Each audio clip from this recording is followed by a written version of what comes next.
لصاحب العمل ولكل من يعمل بشكل عام.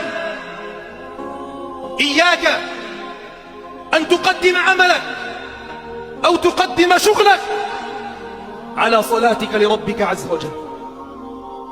إياك أن يسول لك الشيطان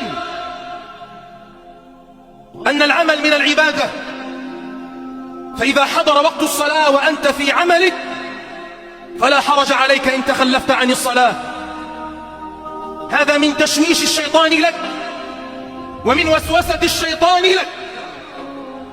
أنت وأنا رزقك مكتوب ومقدر وأنت في رحم أمك.